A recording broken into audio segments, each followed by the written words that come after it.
Hello everyone, this is Priya Mishra and welcome to JR tutorials. तो कैसे हो गाइस? आई होप सभी मजे में होंगे और अपनी दिवाली फेस्टिवल को बढ़िया तरीके से एंजॉय करने के लिए रेडी होंगे। चलो सो आई होप सो सभी मजे में होंगे। चलो सो आज स्टार्ट करने वाले, हम स्टार्ट नहीं करने वाले, कंटिन्यू करने वाले हमारे प्रीवियस टॉपिक को जिसे हम लोग पढ़ रहे बड़े लंबे टाइम से।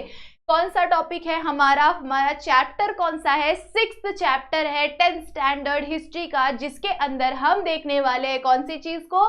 Entertainment and history. So history क्या है, एंटरटेनमेंट क्या है, एंटरटेनमेंट के अंदर कौन सी कैटेगरीज आती है, कौन कौन सी चीजें आती है, किस तरह से होती है, किसने लाया, ये सारी चीजें हम देखने वाले हैं इस चैप्टर के अंदर। अगर आप सभी ने नहीं देखा हुआ है हमारा लेक्चर नंबर 1 और 2 तो जल्दी से जाकर देख लो, ताकि आपका इस चैप्टर का बेसिक और कुछ इंपॉर्टेंट टॉपिक्स बढ़िया तरीके से कंप्लीट हो जाए और उसी वक्त आपको लर्न हो जाएगी वो चीजें। ठीक है, तो जरूर से जाकर देख के आना first and second lecture. Okay, और अगर कोई भी डाउट हो तो आप मुझे मेरे इंस्टा पे मैसेज कर सकते हैं। ठीक है, चलो आगे बढ़ जाते हैं। इस टॉपिक को हमने कंप्लीट कर लिया था इन प्रीवियस लेक्चर, मतलब कि सेकेंड लेक्चर के अंदर हमने कंप्लीट किया था। इससे पहले हमने हमारे फर्स्ट लेक्चर के अंदर भी कुछ टॉपिक्स को कंप्लीट किया हुआ है। ठीक है, सो जरूर से जाकर देख लेना है। ओके, चलो आगे बढ़ जाते हैं।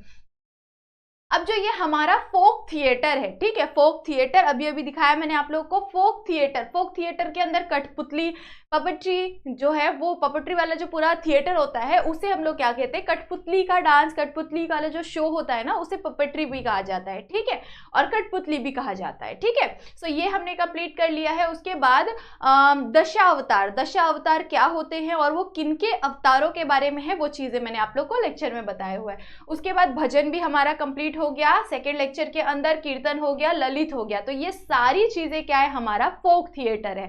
फोक थिएटर मतलब कि हमारा ट्रेडिशनल थिएटर है। ठीक है, और ये हमारे ट्रेडिशन के बारे में बताने की कोशिश करते हैं, हमारी संस्कृति के बारे में बताने की कोशिश करते हैं। ठीक है, तो उसी के कुछ और लास्ट के 3 पार्ट से, जिसके बारे में 3 पॉइंट्स है, जिसके बारे में हम लोग आज के लेक्चर में फिनिश करेंगे। ठीक है, और नेक्स्ट लेक्चर से हम न्यू टॉपिक को स्टार्ट कर देंगे। ठीक है, चलो तो सबसे पहले हमें क्या दिया हुआ है? भारूड। भारूड क्या होता है बच्चों?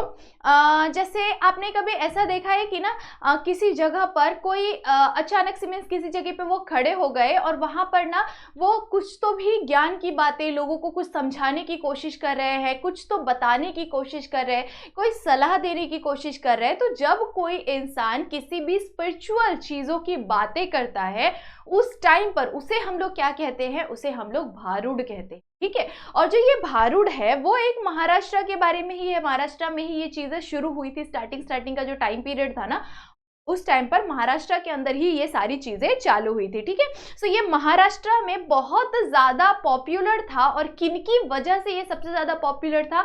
हमारे संत, किनके बारे में? हमारे संत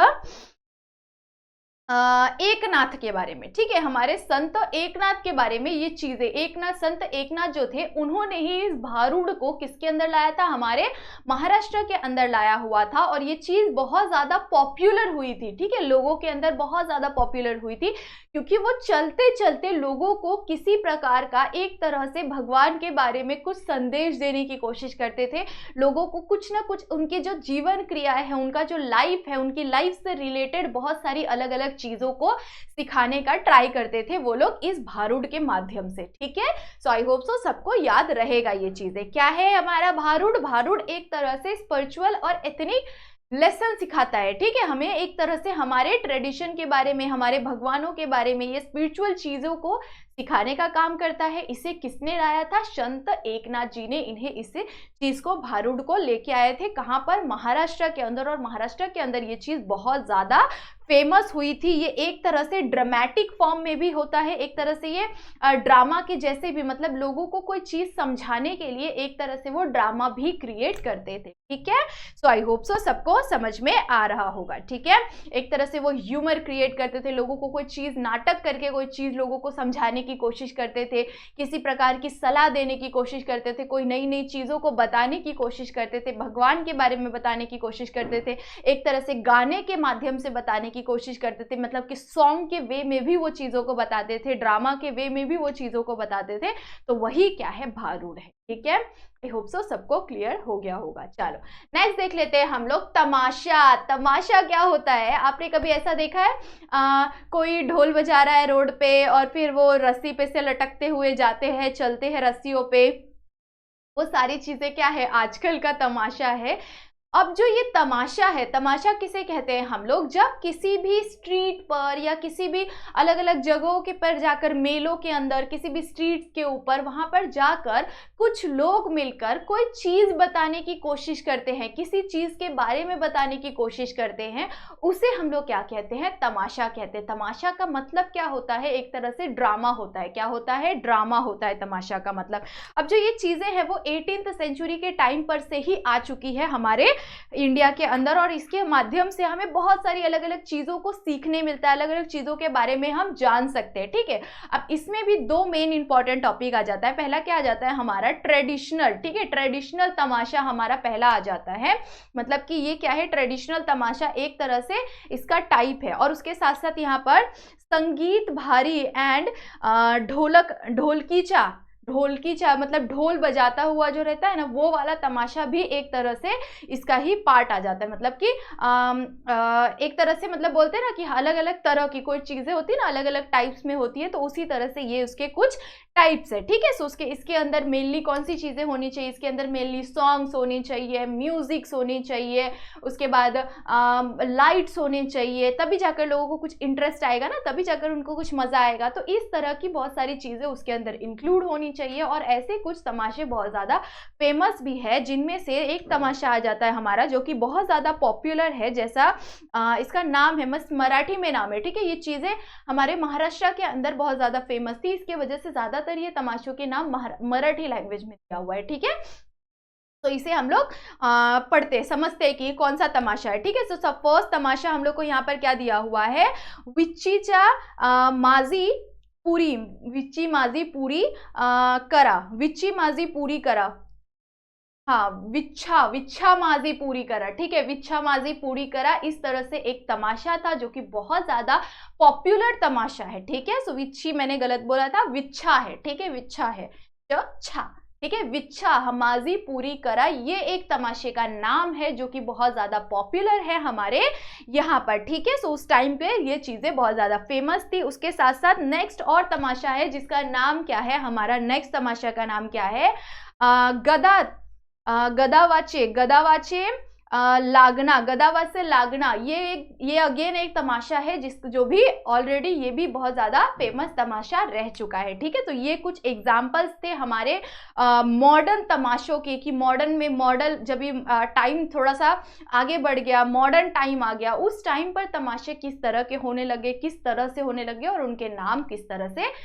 ठीक है, सो आई होप सो सबको समझ में आ रहा है कि तमाशों के अंदर क्या होना चाहिए। सबसे इंपॉर्टेंट चीज, उसके अंदर गाने होने चाहिए, म्यूजिक्स होने चाहिए, ढोल वोल सब जो बजाते हैं ना वो चीजें होनी चाहिए। उसके बाद उनके अंदर थोड़ा सा ह्यूमर क्रिएट करने की चीजें होनी चाहिए, एबिलिटी होनी चाहिए, तभी जाकर लोग उनको देखेंगे। ठीक है, सो ऐसी कुछ बहुत सारी इंपॉर्टेंट चीजें उनके अंदर होनी चाहिए, तभी जाकर उनके तमाशे को कोई तो भी देखेगा। ठीक है, सो इसके लिए इस तरह के तमाशे हमारे महाराष्ट्र के अंदर बहुत ज्यादा फेमस था। ठीक है, तो ये सारे क्या है? ये सारी चीजें ही तमाशा है। ठीक है, जब स्ट्रीट वगैरह पे आप लोग अभी भी देखते होंगे, कहीं कहीं पे स्ट्रीट्स वगैरह में या फिर मेलों के अंदर भी ये चीजें दिखाई दे देती है। अगर आप गांव वगैरह में जाते हो, गणपति या दुर्गा पूजा के टाइम पर कोई मेला लगता है, तो उसमें जाओगे ना तो आपको बहुत सारी ऐसी अलग अलग चीजें आपको दिखाई देगा, तो वो तमाशा ही होता है, एक तमाशे का फॉर्म होता है, जिसमें ढोल बजाकर कोई तमाशा होता है, कोई तमाशा नाच कर करते हैं, कोई तमाशे में कोई तो भी आर्ट दिखाने की कोशिश करते हैं, रस्ते पे चलने की कोशिश, रस्ते पे ना वो डंडा लगाकर रस्सी के ऊपर चलवाते हैं,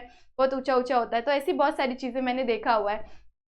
तो ये ऐसी बहुत सारी अलग अलग चीजें होती है, उसे हम लोग तमाशा कहते हैं। ओके, चलो डन, यहाँ पर हमारा ये भी कंप्लीट हो जाता है, क्या? तमाशा और भारूड।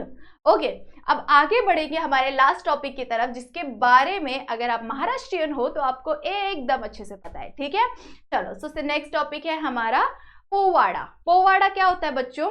जब किसी भी इंसान के बारे में, ठीक है, कोई ऐसा पॉपुलर इंसान है, महान हस्ती है, जिनके जीवन कथा के बारे में, उनकी वीर कथाओं के बारे में, उनके द्वारा किए हुए बहिष्कार, उनके द्वारा किए हुए किसी क्रांति के बारे में जब बताना होता है, उस टाइम पर क्या किया जाता है? एक नरेशन किया जाता है, सॉन्ग के फॉर्म में उस इंसान के बारे में, उनकी पूरी लाइफ जर्नी के बारे में, उनके द्वारा किए गए त्यागों के बारे में, अचीवमेंट्स के बारे में एक सॉन्ग के माध्यम से बताया जाता है, उसे हम लोग पोवाड़ा कहते हैं। मैंने आपको बेसिक मीनिंग बता दिया है। किसे कहते हैं पोवाड़ा? जब किसी भी महान इंसान के बारे में, मतलब किसी भी बड़े अचीवमेंट, उन्होंने कुछ तो भी बहुत बड़ा अचीव किया है, तो उनके अचीवमेंट के बारे में जब एक नरेशन किया जाता है, एक सॉन्ग के माध्यम से बताया जाता है, तो उसे हम लोग पोवाड़ा कहते हैं। ठीक है। अब जो ये पोवाड़ा है, ये बहुत सारे अलग अलग जगहों पर बहुत ज़्यादा फेमस है। मीन्स हमारा जो ये महाराष्ट्र है, महाराष्ट्र के अंदर ही ये पोवाड़ा सबसे पहले आया हुआ था, और महाराष्ट्र के कुछ महान व्यक्तियों के बारे में ही पोवाड़े बहुत सुंदर सुंदर लिखे गए, जिनमें से सबसे पहले आ जाते हैं हमारे छत्रपति शिवाजी महाराज। छत्रपति शिवाजी महाराज के बारे में जब वो अफजल खान का वध किया था, उन्होंने अफजल खान और शिवाजी महाराज का जो वो चीज़ें, जो उनके साथ में जो वो चीज़ें, घटनाएं घटी थी, उस चीज़ के बारे में बहुत सुंदर पोवाड़ा बनाया गया है। मैंने यूट्यूब पे सुना हुआ है, आप सर्च करो, आप सुनोगे ना, आपके अंदर से ना ऐसे बोलते हैं ना, गूज बम्स आ जाएंगे, एकदम रोंगटे खड़े हो जाएंगे, किस तरह से ये चीज़ें होती थी। शिवाजी महाराज अभी भी, मतलब हम मानते हैं कि वो भगवान थे। ठीक है, बहुत ही महान व्यक्ति थे, उन्होंने बहुत ज़्यादा सेक्रीफाइसेस किए, तो वो सारी चीज़ों के बारे में यहाँ पर पोवाड़े के अंदर एक सॉन्ग के वे में बताते हैं, एक नाटक के माध्यम से बताते हैं। तो वो गाना भी हो सकता है, एक नाटक भी हो सकता है। ठीक है। तो इस तरह से जो बताया जाता है किसी भी महान व्यक्ति के बारे में, तो वो उसे हम लोग क्या कहते हैं? पोवाड़ा कहते हैं।